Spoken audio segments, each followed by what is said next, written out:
وعلیکم ورحمۃ اللہ وبرکاتہ۔ آپ حضرات کو جمعہ مبارک ہو۔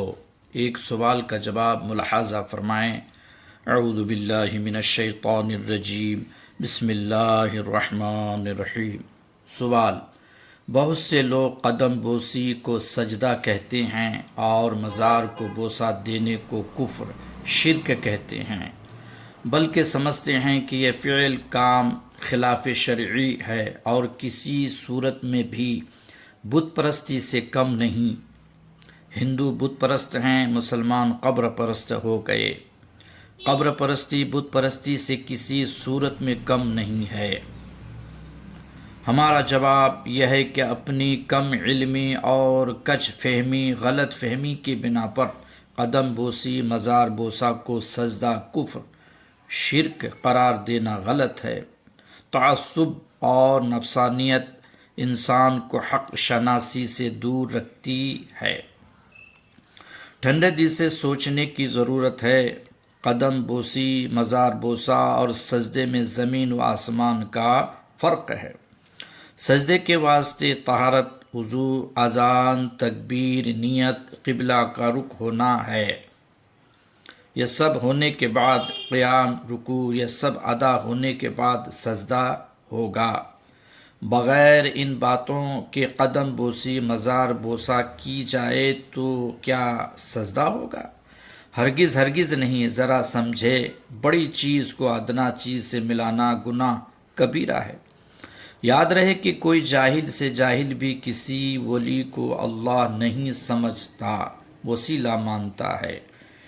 حضور اکرم صلی اللہ علیہ وآلہ وسلم فرماتے ہیں کہ اعمال کا دار و مدار نیت پر ہے۔ ہر شخص کو وہی ملے گا جس کی اس نے نیت کی۔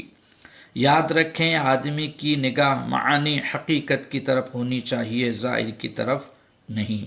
اللہ تعالیٰ سورہ بقرہ آیت نمبر 33 میں اعلان فرماتا ہے کہ جب ہم نے فرشتوں کو حکم دیا کہ آدم علیہ السلام کو سجدہ کرو، یاد رہے کہ یہ سجدہ تعظیم تھا، سجدہ تعبد نہ تھا، یعنی عبادت کرنا نہ تھا۔ سجدہ تعبد کسی بھی دین میں جائز نہ ہوا۔ سجدہ تعظیم کسی بزرگ پیر و مرشد کے سامنے سر زمین پر رکھنا سجدہ نہیں ہے، بلکہ معبود حقیقی کے اس نور ذات و صفات کی تعظیم و تکریم ہے جو مشائخ بزرگوں میں جلوہ گر ہے۔ حضرت یوسف علیہ السلام کے بھائیوں نے ان کو سجدہ کیا۔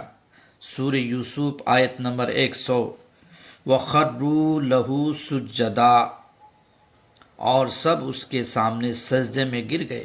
والدین نے اور سب بھائیوں نے آپ کو سجدہ کیا۔ یہاں سجدہ سے کیا مراد ہے اور سجدہ کس کو کیا گیا تھا؟ اس میں علماء کے متعدد جدا جدا اقوال ہیں۔ المختصر، بعض کی رائے یہ ہے کہ سجدہ حقیقت میں اللہ تعالیٰ کے لیے تھا اور حضرت یوسف علیہ السلام بحیثیت قبلہ کے تھے۔ یہ الزام ہے کہ پیر و مرشد اور مزار کو یہ لوگ سجدہ کرتے ہیں، یہ غلط ہے۔ اللہ تعالیٰ ان لوگوں کو ہدایت فرما۔ آمین ثم آمین۔ السلام علیکم ورحمۃ اللہ وبرکاتہ۔